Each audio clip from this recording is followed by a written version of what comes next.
Hello வீஃபர்ஸ், நாங்களோட Lakshmi.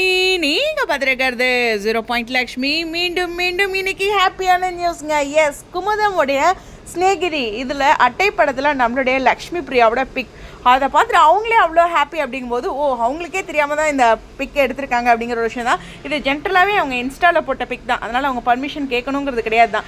இருந்தாலும் இந்த இடத்துல அந்த பிக் பார்த்தோன்னே வந்து லக்ஷ்மி பிரியா ரொம்ப ஹாப்பியாக இருக்காங்க. இது ஒரு ஃபேன் பேஜில் ஸ்டோரியாக போட்டிருக்காங்க. அதை பார்த்துட்டு வாவ் அப்படிங்கிற மாதிரி அவங்களே ரிப்ளை பண்ணியிருக்காங்க. ஸோ இதன் மூலமாக அவங்களுக்கே அப்போ தான் தெரியுது அப்படிங்கிற ஒரு விஷயம் புரியுது.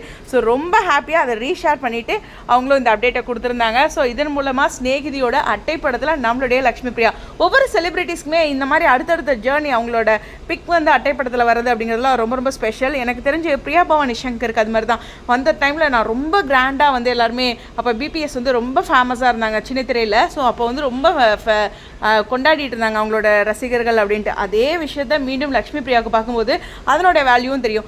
உண்மையுமே சொல்லணும்னா ஒவ்வொரு செலிபிரிட்டிஸுமே இந்த மாதிரி அட்டைப்படத்தில் வருது. இந்த தமிழ்நாட்டில் டாப் 5, இந்தியாவில் ஒரு டாப் 5, அது மாதிரி இந்த செலிபிரிட்டிஸ்க்கு வரதெல்லாம் வந்து ஒரு பெரிய பூஸ்டப்பான ஒரு விஷயம்.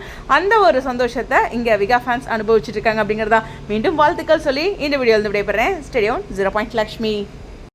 மறக்காமல் அந்த அட்டைப்படம்ங்கிறனால மிஸ் பண்ணிடாதீங்க. 12/12/2024. ஸோ இந்த மாதத்திற்கான குமுதமோட ஸ்நேகிதியோட வார இதில் மிஸ் பண்ணாமல் வாங்கி அதில் நீங்கள் என்ஜாய் பண்ணுங்கள். ஓகேவா? ஸ்டேடியம்.